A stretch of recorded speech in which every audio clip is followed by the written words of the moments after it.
Old Sultan shepherd had a faithful dog called Sultan, who was grown very old and had lost all his teeth.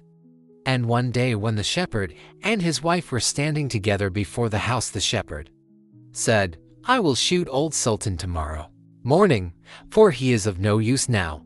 But his wife said, "Pray let the poor faithful creature live. He has served us well a great many years, and we ought to give him a livelihood for the rest of his days.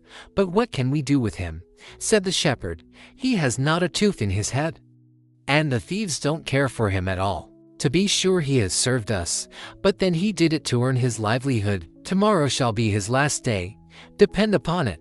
Poor Sultan, who was lying close by them, heard all that the shepherd and his wife said to one another, and was very much frightened to think tomorrow would be his last day. So in the evening he went to his good friend the wolf, who lived in the wood, and told him all his sorrows, and how his master meant to kill him in the morning. "Make yourself easy," said the wolf. "I will give you some good advice.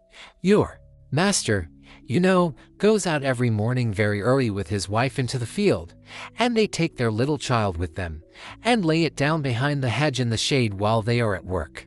Now do you lie down close by the child, and pretend to be watching it, and I will come out of the wood and run away with it.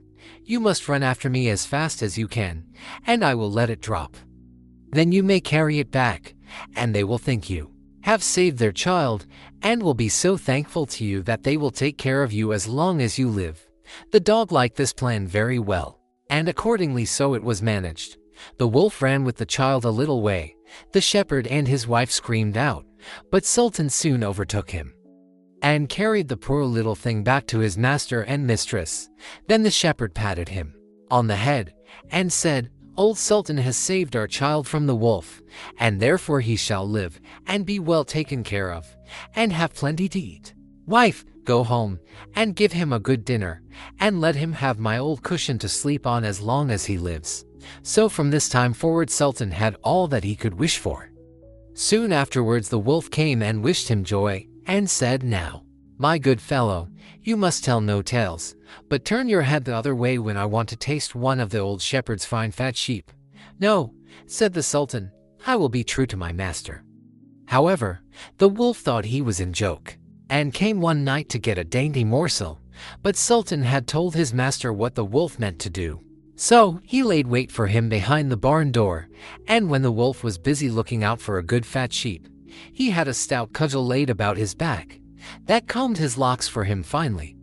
Then the wolf was very angry, and called Sultan an old rogue, and swore he would have his revenge. So the next morning the wolf sent the boar to challenge Sultan to come into the wood to fight the matter.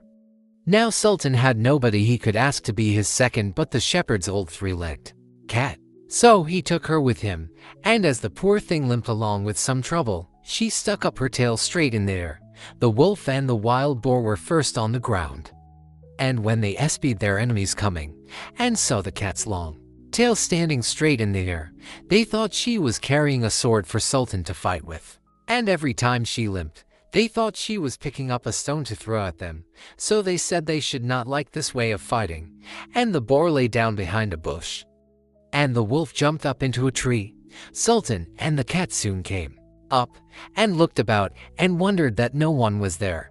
The boar, however, had not quite hidden himself, for his ears stuck out of the bush, and when he shook one of them a little, the cat, seeing something move, and thinking it was a mouse, sprang upon it, and bit and scratched it, so that the boar jumped up and grunted, and ran away, roaring out, "Look up in the tree, there sits the one who is to blame." So they looked up, and espied the wolf sitting amongst the branches, and they called him a cowardly rascal, and would not suffer him to come down till he was heartily ashamed of himself, and had promised to be good friends again with old Sultan.